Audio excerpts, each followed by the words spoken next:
Hello. Sorry, my video got cut off, but I like this message so well that I decided to keep it and I'll just carry on the second part, right? So yeah, basically I'm sensing that this person is it's not that they are like an enemy to you, but they're just more like blocking themselves off from you, maybe from some other employees, because they didn't like to be disillusioned. And at the same time, they're kind of harboring in their heart hopes that soon, if not today, then tomorrow they will be transferring themselves to some much better place, to some nicer surroundings, landscapes, when their talents and their uniqueness could be really appreciated much more.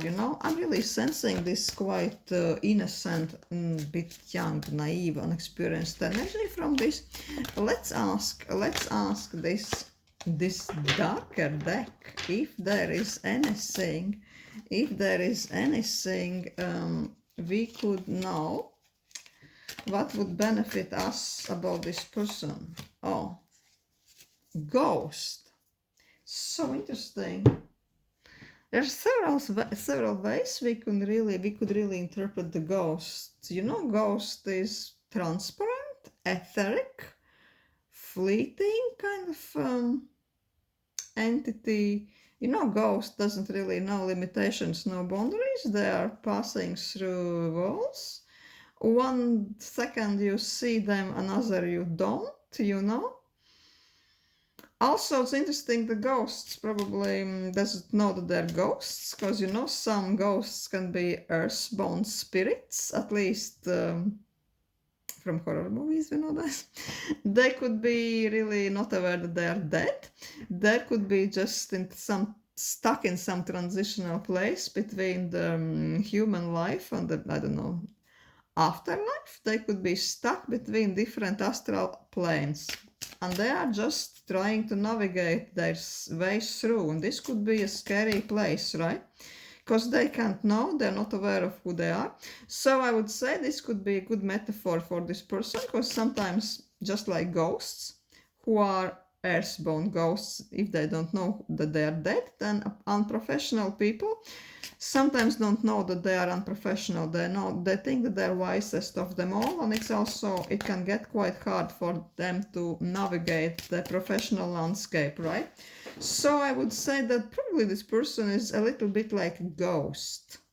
They are just starting to grasp who they are, where can they go, and where the access is denied, and they are just trying to really make themselves more visible, because they want to be seen. They want to be acknowledged, just like ghosts want sometimes to be seen and acknowledged. That's why they can be a little bit like a poltergeist acting out. So this type of person, yeah, this is really what cards is telling us. It's a bit like a ghost-like entity who is still learning, who is still gaining shape, gaining form. They are really still finding out how are they going to appear, how are they going to be seen, what face are they going to choose for their professional lives. So yeah, I wouldn't even be so angry at this person, because they are coming almost from this cute and innocent place, and it's something I think we all can relate. Sometimes we all been in this kind of ghost area. So yeah, this is what I have for pile 3. Sorry for the confusion with the video being cut off, but I really thought that this message could be quite fun for some of you. Thank you for watching.